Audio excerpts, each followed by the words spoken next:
Thank you so much for inviting me. So as Sim said, I run the Social Innovation Exchange, which is a project of the Young Foundation.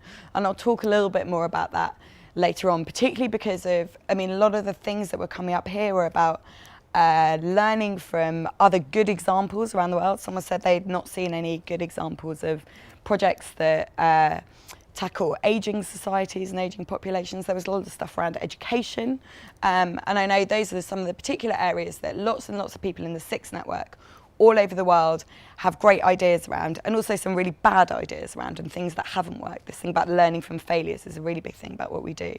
So part of what Six does is about that kind of learning. So we'll talk to that a little bit as well. But I should also say that I don't usually start my talks by, at my stage of my career as well, disagreeing with heads of state and big political figures. But I have to disagree with President Clinton, because he once said he didn't believe there was a problem in the world that hadn't been solved by someone somewhere, but the challenge of the 21st century is to find that and scale it up. And I actually think that's completely wrong, because finding it and just scaling it up isn't that easy. The same thing that works in South Korea is not necessarily going to work in Estonia. But at the same time, there's a lot we can learn from those things. And it's about how do we, it goes back to this thing about mindset and skills and capacity and ability. How do we teach people, or how can we learn ourselves, the ways in which we can learn from the best ideas, adapt them, and make them relevant to our own situations. So I just bear that in mind as we're talking. And what a lot of what we do is about learning those skills and equipping people to feel like they can be better innovators, to feel better able to innovate. Anyway, it's not only important because of the GDP, it's also, I think these three statements are just really important for us to remember. Why are we doing this? Because what we've got isn't good enough. Because what we need as a society has changed, but also what we can do is different now. The capabilities we have around technology, these new medias, all of those things, is very different. So I think it's just really important for us to remember that. Not only is it about the growth in society and where we're going, but these things are actually really important to the way that we live our lives. Just a quick note again on what social innovation isn't. And I heard as well some people talking about the word social. And we, running a global network, coming from very different political systems and cultures and societies that we work with, we also have a problem with this word social. Quite a lot of people just assume we're just communists if we use that word. So it is an issue. But we should just remember that it's not about new things. Social innovation's been happening forever.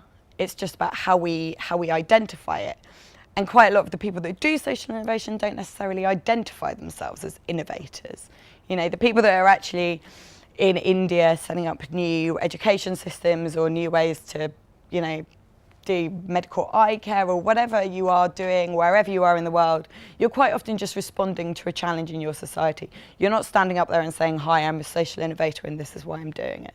Quite helpful to remember that quite a lot of the projects that we're looking at don't necessarily call themselves social innovation projects, even if they are just innovative or new or different. It's also not about incremental, we think. It's about how we can change this whole system.